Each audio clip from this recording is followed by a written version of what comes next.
Cukup untuk media sini ya. Depan dulu. Tampak depan dulu. 1, 2, 3. Sekali lagi 1, 2, 3. Menghadap ke sebelah kanan. Iya. 1, 2, 3. Sekali lagi 1, 2, 3. Sebelah kiri. Hadap ke kiri. 1, 2, 3. 1, 2.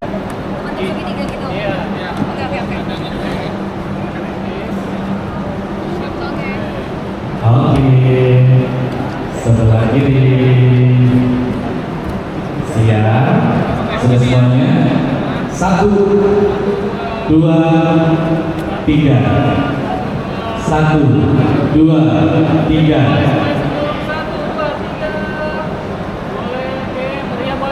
Satu, dua, tiga. Dewa dua, 1, 2, 3. Oke, baik, teman-teman media, kami persilakan untuk langsung bisa bertanya kepada Trent dan juga Max bersama teman media, bisa langsung bertanya ke Mas Awi. Iya, agak ke depan boleh nggak? Iya, Agak ke depan dong. silakan. Saya ambil Pak ya. Awi dilanjutin lagi dong. Ayo, lanjutin lagi dong. Oke. Sekarang berbicara orkes mungkin dengan Prandik, silakan. Sebelum 7 hari. Iya, salah satu film yang saya sangat-sangat puas dengan pemilihan castnya, karena kita untuk pemilihan cast pun ya agak beda lah. Kali ini kita nggak ngeliat follower, nggak ngeliat seberapa populer gitu. Saya semua benar-benar ngeliat acting mereka di film-film sebelumnya. Jadi saya memang udah ngefans sama acting mereka dari film-film mereka sebelumnya. Dan itu waktu pemilihan pemain pun saya nggak dibebankan harus yang ini followernya berapa, ini follower berapa gitu. Jadi kayak waktu mereka di lokasi syuting tiap kali take pun saya dari monitornya udah happy banget gitu dengan kemampuan acting mereka. Mas Awi, saya dengar katanya guanya itu dibikin sendiri atau benar atau enggak? Kalau boleh tahu lokasi syutingnya itu gimana? Jadi versi tuanya si Nenek ya maksudnya. Ya versi tuanya Nenek kita pakai CGI sih akhirnya, karena tadinya kita berpikir oke, Nenek umur 70. Sedangkan obviously Fanny kan nggak umur 70. Idenya tadi adalah begitu susuknya dicabut, dia akan terlihat seperti umur 70.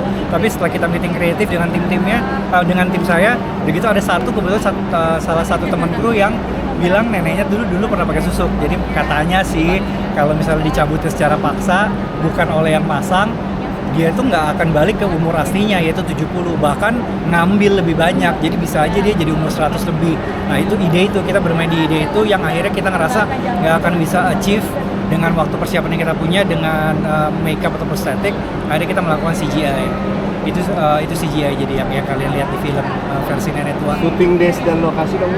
Shooting days-nya 24 hari syuting, lokasinya itu guanya di Padalarang, villanya di Ciloto, rumahnya di Ciloto.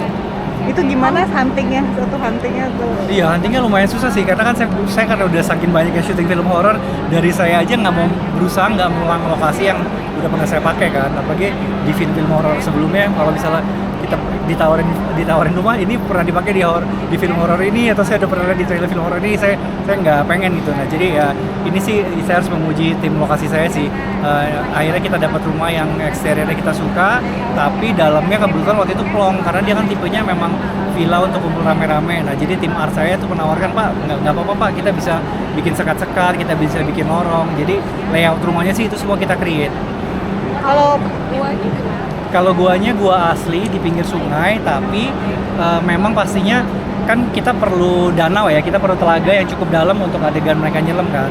Nah, telaga yang di sana ada versi dalamnya, tapi itu harus masuk ke guanya dalam banget. Kita udah pernah coba masuk, itu nggak mungkin, kita nggak mungkin bawa lampu, kita nggak mungkin bawa kamera. Jadi akhirnya kita ngerasa ya udah kita masuk semaksimalnya kita, bisa bawa pemain dan bisa bawa kru.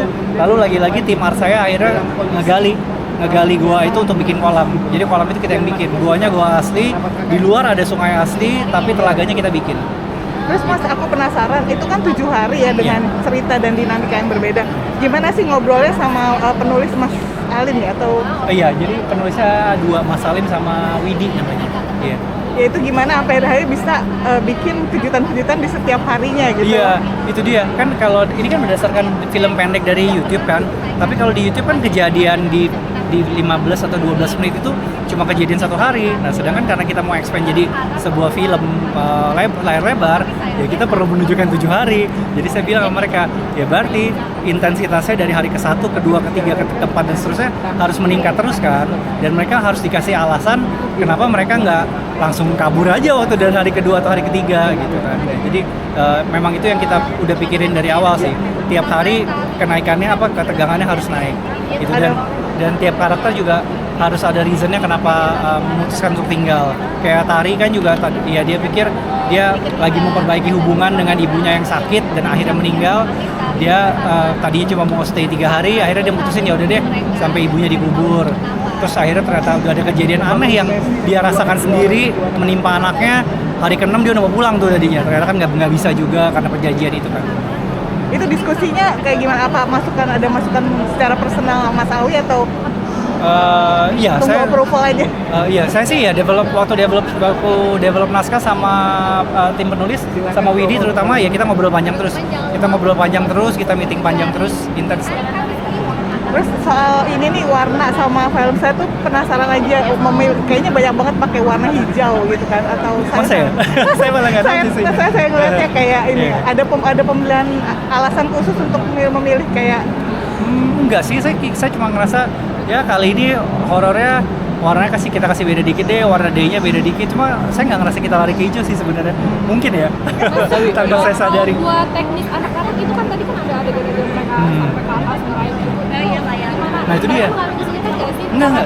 Justru enggak sama sekali. Wow, waktu kita take sih ada lah sekali kayak si Bian kepalanya sempat pusing gitu kan. Karena kan tuh dia harus begini kan, nahan kepalanya nggak boleh dilepas kan. Jadi ya paling kalau pusing ya kita nunggu berapa menit, habis itu baru take lagi. Cuma waktu dari casting juga memang saya beruntung banget dapat Anantia, dapat Sultan nih. Mereka tuh udah basically udah kayak orang dewasa, jadi kayak udah profesional banget. Jadi waktu mau adegannya susah kayak gimana saya nggak pernah dengar sekalipun ngeluh. Profesional sekali mereka berdua. Berarti nggak terlalu sulit Enggak sih ya, teknisnya susah, tapi buat pemain nggak ada keluhan gitu. Mereka ya tentunya kan kita ada workshop juga ya. Ada workshop, jadi ya mereka nggak kesulitan lah boleh bilang. Mas Awi ada shoot underwater, kesulitannya mungkin ini karena kan kita nggak mungkin kita kalau masih standar kan kita berenang di kolam 1,5 meter 2 meter gitu kan, tapi kan pastinya itu nggak cukup untuk saya naruh kamera. Jadi untuk saya naruh kamera minimal harus 4-5 meter, akhirnya kita dapat kolam tuh 5 meter. Nah tapi artinya pemain saya butuhkan bisa nyelam tuh sampai ke kedalaman 2 meter. Nah itu aja paling yang agak kesulitan. Jadi ya sebelum kita syuting mereka ada latihan, lalu standby, selalu pasti ada standby diver kan, ada instruktur diving. Jadi ya kita take-nya sesiapnya mereka lah, karena tiap kali nyelam memang pasti capek mereka ya. Tapi kabarnya dari Mbak Agla tadi katanya ada set kolam yang dibuat sendiri sama tim produksi di telaga tersebut. Iya benar. Itu betul. Karena tadi saya cerita kita udah berhasil dapetin gua yang kita suka di pinggir sungai, tapi nggak ada telaganya. Maksudnya telaganya tuh airnya cetek sekali, nggak bisa kita pakai buat adegan. Jadi akhirnya tim art saya keruk lagi bikin telaga sendiri. Di daerah mana terima kasih. Dan sekali lagi saya mewakili editing chart dan juga Mbak, boleh saya baru gabung nih. Iya. Boleh cerita dong kesulitan tantangannya apa sih memerankan karakter aduh siapa sih namanya? Tari ya. Ya, tadi juga udah sempat aku share kesulitannya memerankan Tari itu karena emosinya tuh berlapis layer gitu. Dia punya luka lama, tapi dia juga kangen sama ibunya. Jadi ketika dia pulang ada rasa rindu, tapi juga dia banyak pertanyaan dari dia masa kecil tuh yang nggak terjawab gitu kan. Jadi ada rasa takut juga karena memori yang terakhir dia ketemu ibu tuh kan gak enak ya, diusir sama ibunya gitu. Jadi takut tapi rindu. Terus ketika dia diteror dia kayak sedih ibunya kenapa begini meninggalnya, tapi dia juga bertanya-tanya ini kenapa. Itu sih yang paling sulit tantangannya. Terus selama menjadi tari ini kan saya lihat gitu ya, itu apa sih emosinya itu kan kayak naik turun dan Iya. juga secara fisik di sini banyak banget adegan-adegan yang saya ngeliatnya wow Menantang gitu. ya. Iya, menantang. Itu gimana sih mungkin dari pendalaman karakter dulu secara emosi, tapi terus juga seperti apa persiapan-persiapan mungkin di workshopnya ngapain Ya, aja? kalau persiapan pasti ada. Kita ada workshop buat aku diving juga ada workshopnya gitu kan. Untuk logat juga karena kan gini, kalau Ibu Anggun kan dia memang tinggal di Jawa ceritanya nih gitu kan. Kalau Tari dan Kadar kan dia diusir oleh ibunya, lalu dia merantau keluar Pulau Jawa. Makanya aku sama Kadar tuh udah nggak berbahasa Jawa lagi, tinggal ada logat-logatnya tuh ketinggalan sedikit gitu. Dan logatnya pun kalau misalnya Tari ngomong sama Kadar gitu, Tari ngomong sama Sultan sama Hanif itu nggak kelihatan karena memang Sultan sama Hanif dilahirkan itu udah nggak di Jawa. Baru keluar tuh ketika Tari ngomong sama Mbok Yati, ngomong sama Kadar. Ya kayak kita kalau misalnya pulang kampung kan baru keluar logatnya kalau kita ketemu sama orang yang satu kampung gitu kan. Itu secara logat. Terus secara workshop tadi aku udah jelasin ada workshop buat diving gitu. Terus persiapan background story-nya Tari aku kulik banget karena aku nggak mau lepas gitu loh, bahwa Tari ini memang pulang ke kampung itu membawa beban itu. Jadi aku mau kemanapun Tari, apapun Tari kerjakan, dia punya beban itu di kepalanya dia gitu, di dalam memorinya dia itu. Terus dengan bermain dengan sebagai kakak adik itu gimana sih cara ngebangun chemistry-nya? Ini Apakah sebelumnya pernah kerja ke Ya, ini pertama kali aku ketemu sama Mas Haidar di project, maksudnya pertama kali kerja bareng. Tapi alhamdulillah nggak ada kesulitan sama sekali buat bangun chemistry. Kita sama-sama paham bahwa kita di sini mau menghadirkan yang terbaik. Jadi untuk membangun chemistry kakak adik juga kita open up, kita total-totalan. Aku juga di luar reading tuh aku sering teleponan sama dia, aku sering whatsappan. Maksudnya kayak untuk membangun chemistry supaya kita nggak canggung lagi sebagai kakak adik. Oke, kemarin saya sempat lihat di Instastory katanya di film ini ada gua yang khusus dibuat gitu. Itu Iya. bisa Oh, kalau guanya nggak khusus dibuat, guanya udah ada, tapi karena kebutuhan scene tuh di dalam gua harus ada telaga. Nah, maaf, telaga itu nggak ada, jadi kita harus bikin telaga itu. Jadi gua itu diuruk, tanahnya diambil sekitar 1,5 meter itu dalamnya, lalu diisi air. Jadi untuk bikin danau-danauan itu. Lalu untuk shot underwater-nya dilanjut di Jakarta, di kolam. Oke, adegan yang paling menantang tuh apa? Adegan goa sih, karena itu aku harus cebur-ceburan sepanjang malam basah dan emosinya juga lumayan kenceng ya, karena itu kan momen-momen ending film udah kehilangan Kadar, udah segala macam gitu kan, jadi udah all out, bener-bener emosi keluar semua di situ dan harus nyebur bolak-balik dan itu take-nya berapa kali, jadi lumayan itu yang paling berkesan. Oke.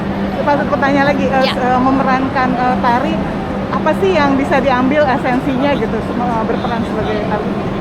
Gini, yang aku bisa dapat dari Tari adalah karena dia menyimpan luka lama ya terhadap ibunya, tapi pada akhirnya kan Tari terjawab ya kenapa ibunya melakukan itu semua gitu. Jadi pada akhirnya ibu itu akan selalu berusaha untuk melakukan yang terbaik untuk anaknya gitu. Mungkin cara yang diambilnya salah karena saat itu mungkin Anggun berpikir ini adalah cara yang terbaik gitu kan, tapi pada akhirnya semua itu berdasarkan rasa kasih sayang seorang ibu terhadap anak gitu sih.